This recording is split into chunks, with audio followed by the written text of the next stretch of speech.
Okay, so what we've got here is now an example of combat. You see these three Soviet stacks. They are adjacent to this German infantry stack. And what now happens is that these three stacks are going to attack these three units. Now, there are a couple of things. First of all, when we move this one away and this one away so that you see more clearly, you can actually see that this is a city hex. This unit is, so to speak, in the city, or this stack, I should say, and this stack, the German stack, is also in the city. The Germans are also, for two of these Soviet stacks, across the river, because there's a river between them. Now, usually this would mean that the Germans get an advantage for this, but there is a third stack attacking here from the north, and this is on the, if you will, right side of the river, because it's actually on the same side of the river as the Germans, so there is no advantage then for the Germans for the river hex side.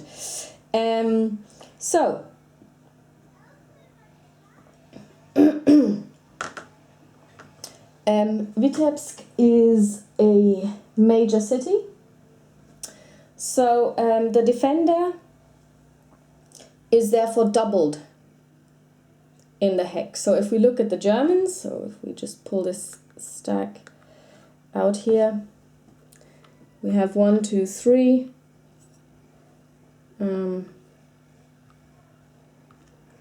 Infantry units, so they're 9 and they're doubled. So I'm going to write this down here, times 2.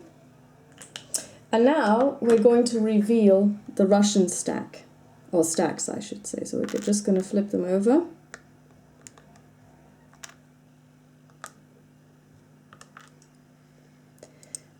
And here we have 5, 8, 12 in this stack.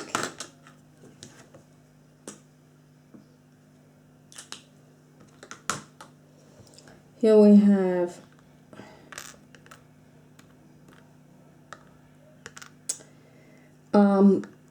12 in this stack because it's 5, 4, 3.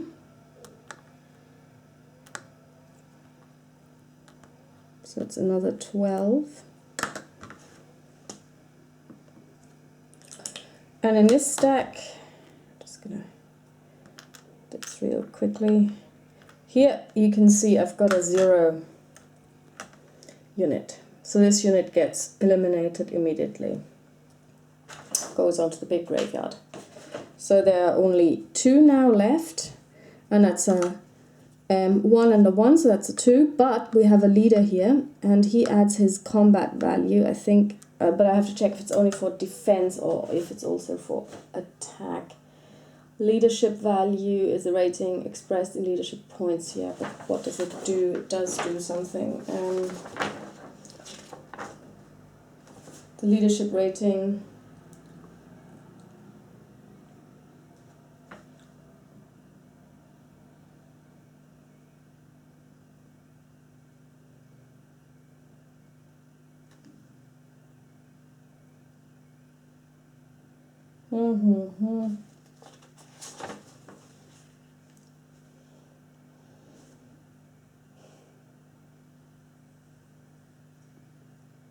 Okay, so you attack, so you add the leadership value to the attack, but not to the defense. So that's what is going to happen here. So we have 1, 2, 6. Okay, that's not too bad. So I add this as well,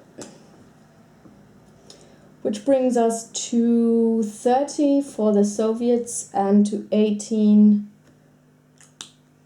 for the Germans. Which is actually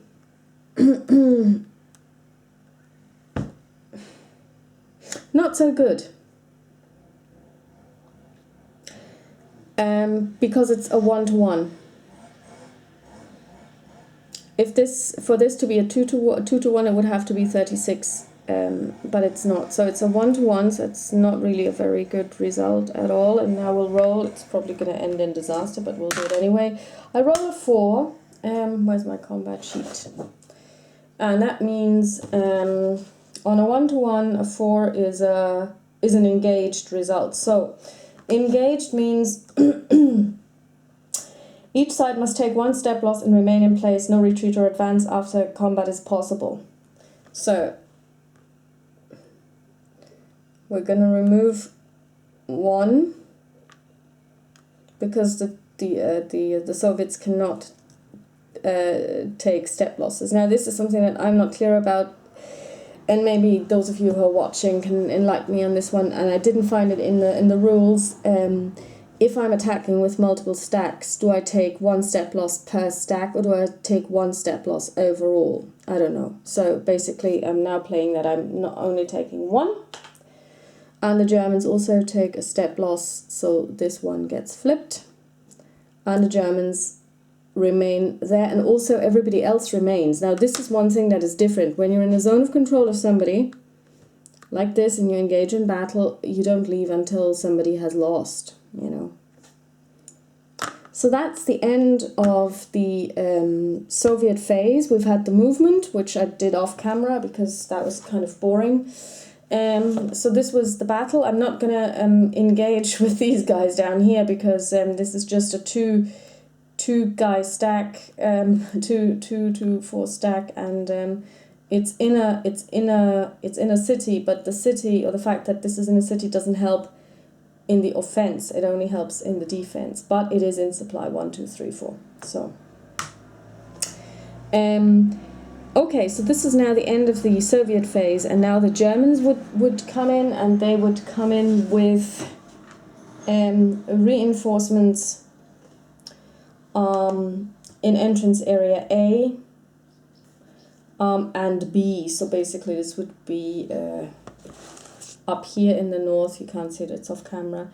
And entrance area B is along this line here. So they're gonna bring in the 57th Panzer and the 6th and 26th infantry divisions. Now, what I've done is I've actually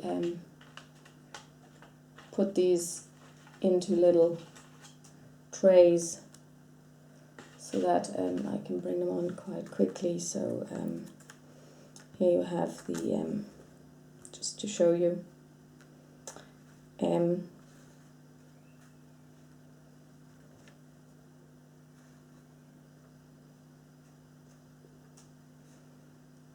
no, actually that's not, is that even the right one? Yeah, it is. Okay, so basically what happens is I'm going to bring these guys in now. Okay, so thanks, bye.